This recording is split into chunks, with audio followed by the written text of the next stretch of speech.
We had one guy in common, and let's start with him first, and that is the right tackle, Mr. Blake Fisher. And Mhm. here's what a breakout can be. A breakout can be a guy who's a starter and a good player that becomes a star.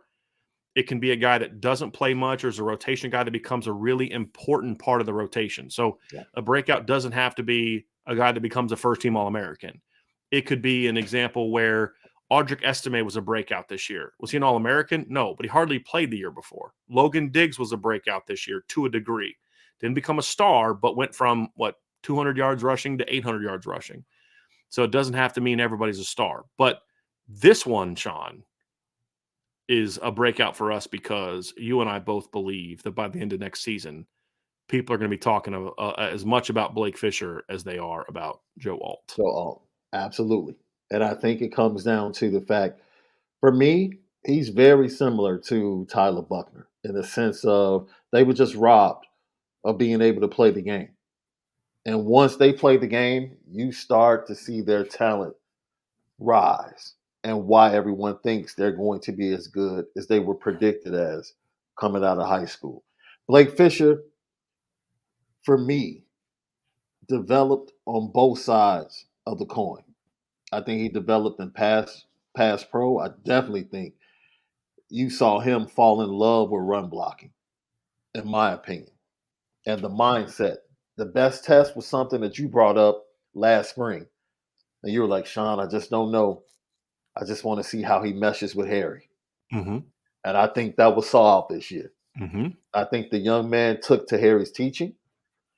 And Harry told us before the season, not only with Blake Fisher, but Joe Alt, they're young. Relax. Everybody's throwing all these accolades at them. Relax. Because not only do I have to teach, but there are some things I have to tear down to build back up with these young men. Joe Alt was a little bit further along because he had played. He was used to the speed. He was used to a lot of different things. Blake Fisher, I think, was challenged in multiple ways. Harry Heastand, but then the way he responded to the challenge of Marcus Freeman. Let's go back to fall camp. And Marcus Freeman got up after practice and he put the responsibility on the player to be ready for the practice and what they're being asked to do. He was talking about Blake Fisher without talking about Blake Fisher because we happened to be at the practice. And it was Blake Fisher who had to call it quits halfway through practice physically because the pace was just too much for him. It was a hot day, and hot days for big linemen are difficult more than for them more than anybody else on the squad. But the way he responded, he came back, got himself in shape. In my opinion, he ended up being the second best lineman, right behind Joe Alt. Most people can argue with Jared Patterson. Josh Lugg, I thought, took a step forward Mm-hmm. this year. Kristofik was just, not Zeke Carell was flat out, man, just a rock of Gibraltar at the center position. Everything you can want at that position. And what you saw from Blake Fisher, I think the ability for him to go through those challenges in the off season gave him the ability to come back in games because he's a different personality than Joe Alt. Joe Alt's personality is very even keel, Brian. He's very even keel. Like nothing's really going to rattle him, right? Blake Fisher has a mentality to whereas he can get frustrated because he Or feels really like fired up. Right. yes, right. He's not as even keeled. And sometimes when he's not playing as well in the past, you've seen things kind of like stack up on him in games. Now you go watch that Gator Bowl. Like you see him early on, okay. Once he adjusted to things, he came back and then he took off. And I just think that's the growth that he's shown as a player that is connected to the growth he's shown as a person dealing with and meshing with the teaching of Harry Heastand, being challenged by his head coach physically, responding to that. I think these challenges have made him a better player. And each rep, he's going to get better. And I think next year is going to be the year that you finally see him take off and start to catch up to Joe Alt, because physically, most people would say physically, an NFL scout would look at Blake Fisher and immediately be like, "Oh man,"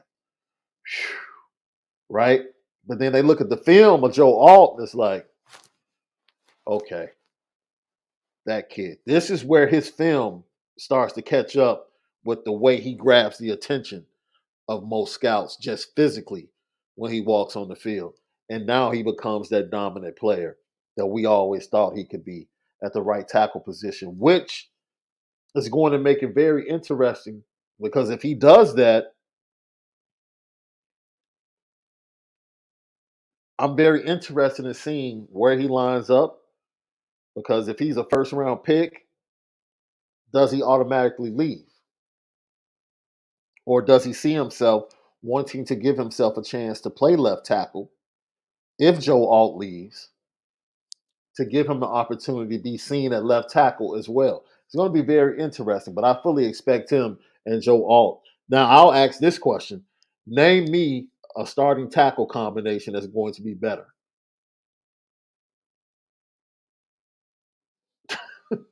So here's my thing, Sean, and this is why some people kind of talk about like, you're a little too fired up about next year, and I'm like, yeah, you're probably right. Like I am. I'm always kind of fired up, like looking forward to the next year because until we see it, right? But when I look at it, you say, boy, they've got a guy that potentially has a chance to be a top 10 national quarterback. Right? We'll talk about that at the end of the show. Yeah. You've got one, in my opinion, one of the 5 best running back rooms in college football. You've got arguably the best tackle tandem in college football coming back next year. Mm-hmm. You've got arguably the best cornerback tandem in college football coming back next year. It's arguable, but but the fact that it can be argued is it is certainly aspect of it. And so to me, you look at other parts of it, there's aspects of this team that are going to be as good as anybody in the country. I mean, ESPN, who is by no means a pro Notre Dame organization, did a way too early preseason list, and the only team that had more preseason All-Americans, and this is just one team, it's not second team, third team, just one, first team that had more than Notre Dame was Georgia. That's it. Mm-hmm. Yep.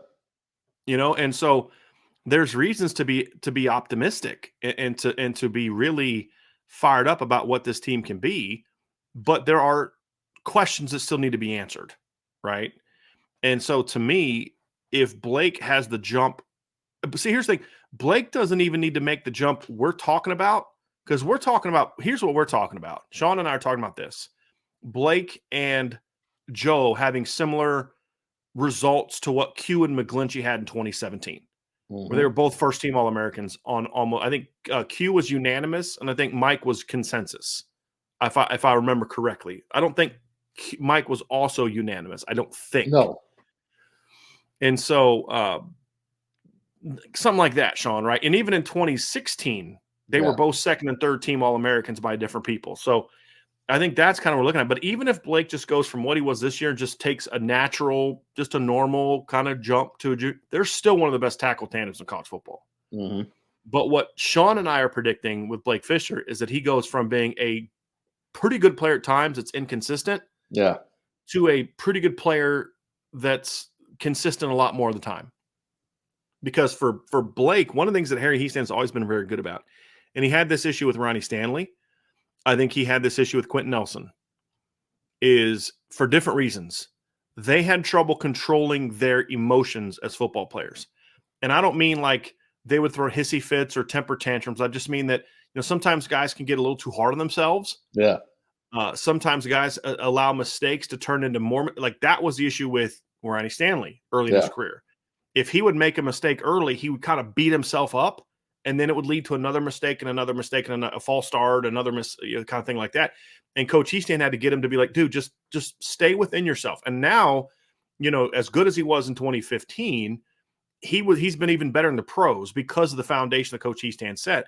With Q, it was early in his career, he was just too out of control. He was too aggressive. He was too, wanting to go crush somebody. And then Coach Easton had to kind of find a way to harness that where you wanted to keep him super aggressive, not to the point where he was whiffing on guys because he was coming off too hard.